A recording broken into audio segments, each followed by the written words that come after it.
Há os passivo-agressivos, pessoas que conseguem dissimular até mesmo a sua raiva e transformá-la em gestos supostamente pacíficos. Se identificou? Bom, é muito comum em nossas vidas encontrar uma pessoa passiva-agressiva. Geralmente são aquelas que fazem sarcasmo toda hora e ainda tem aquela aura de pessoa que se acha superior a todos nos cantos.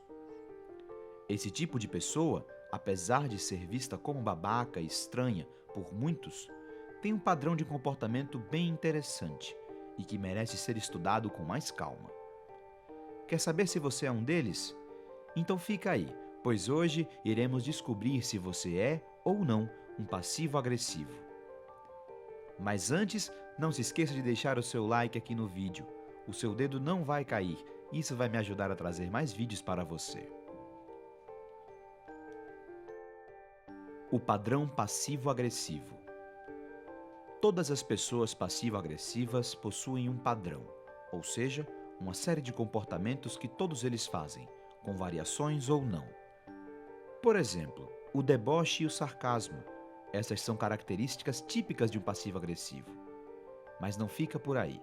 Eles têm a tendência a dizer que estão bem, mesmo que quando estão visivelmente incomodados com alguma coisa, e buscam sempre reprimir a sua raiva, ou até mesmo negar o que estão sentindo. Outras coisas bem comuns nesse tipo de pessoa são o modo como tratam os outros de maneira manipuladora. Veja bem, em uma situação normal, se alguém te chateia, normalmente você contaria isso para ela no mesmo instante ou depois de um tempo. Já um passivo-agressivo irá agir de uma maneira bem diferente. É bem comum que, quando incomodados com alguém, eles simplesmente finjam que está tudo bem, ou até se façam de vítimas da situação, colocando a culpa no outro. Além disso, eles também podem fazer o tratamento do silêncio em que os chateou. Um outro ponto sobre os passivo-agressivos é que eles sentem um certo prazer em irritar os outros com seus sarcasmos e comportamentos padrões. Então, se você pensa em mudar alguém assim, esqueça a ideia. Dificilmente você vai conseguir. E mesmo que consiga causar alguma mudança na pessoa, será mínima, acredite. Origem. Quando você olha a infância de uma pessoa passiva-agressiva, não é incomum descobrir que ela tinha parentes ou professores controladores. E então, esse padrão de comportamento foi algo criado como defesa para a criança.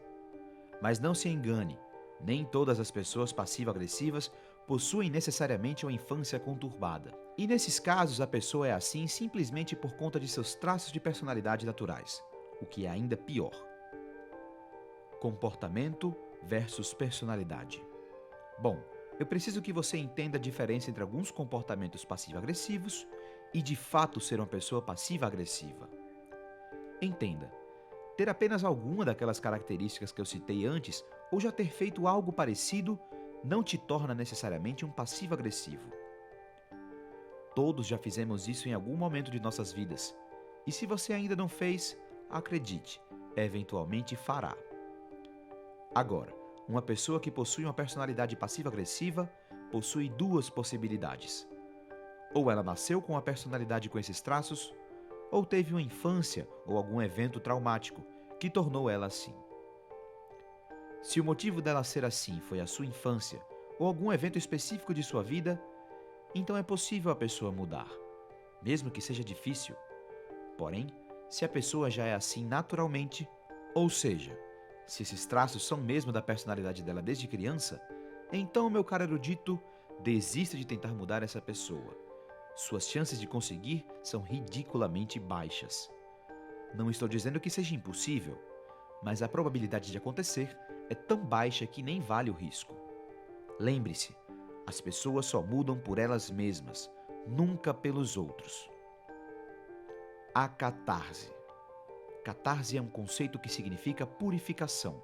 Ou seja, a ideia aqui é que você busque tratar esse seu padrão passivo-agressivo caso você tenha. E sim, isso é possível, mas vai depender muito mais de você do que de qualquer outra pessoa. Para começar, mude a sua forma de expressar a sua raiva. Foque a sua atenção nisso. Reflita, pergunte a si mesmo: como eu estou quando fico irritado? Fico expressivo? Escondo a raiva? Gesticulo muito? Faço piadas e uso sarcasmo com frequência? Essas perguntas são importantes para entender a si mesmo. E uma vez que você anote os seus padrões de comportamento quando fica irritado, fica mais fácil criar contramedidas para quando isso acontecer novamente. O segredo aqui é que você crie um manual de comportamentos que te auxilie a evitar esses padrões nocivos, tanto para você quanto para os outros. E isso, infelizmente, não é uma fórmula. Eu não posso mentir para você, dizendo que o mesmo truque vai funcionar para todos. Porém, existem sim atalhos que podem funcionar para todos. Agora, o modo como isso vai ser executado vai de pessoa para pessoa. Tenha atenção agora. Imagine que você, a sua lista de comportamentos nocivos e o modo como você fica quando está com raiva. Tendo isso, comece a pensar em qual é o comportamento oposto a cada um daqueles que estão na lista. Por exemplo, vamos supor que na sua lista, um de seus comportamentos nocivos seja fazer piadas sarcásticas quando você fica com raiva. O seu comportamento contrário poderia ser simplesmente ficar em silêncio e fazer a piada mentalmente. Esse é um exemplo que você poderia treinar. Não vai ser fácil, mas com o tempo, definitivamente poderá trazer mudanças positivas nas suas interações sociais. Olha, já vou dizendo que você não precisa abandonar o seu senso de deboche e sarcasmo, apenas diminuir e reservar ele para seus momentos mais íntimos com amigos, entende? A defesa.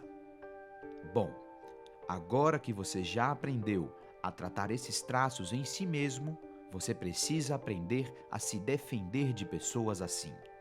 Afinal, sabemos que esse tipo de pessoa é um manipulador nato. Sendo assim, qual o melhor método de derrotar um passivo-agressivo senão a indiferença? Ao ignorar os deboches e sarcasmos, sem demonstrar qualquer sinal de que achou engraçado ou mesmo irritante, a pessoa ficará frustrada e provavelmente não fará novamente com você. E se fizer, será como uma espécie de teste para verificar se você continua agindo com indiferença. E se for o caso, ela vai entender de modo inconsciente que você não dá a atenção que ela busca e irá tratá-lo com indiferença também. Um outro método, e o mais simples na verdade, é simplesmente cortar contato com pessoas assim. Mas se isso não for possível, por vocês estudarem ou trabalharem no mesmo lugar, simplesmente siga o primeiro método. Assim, você vai evitar conflitos desnecessários. Espero ter ajudado. Até a próxima, erudito!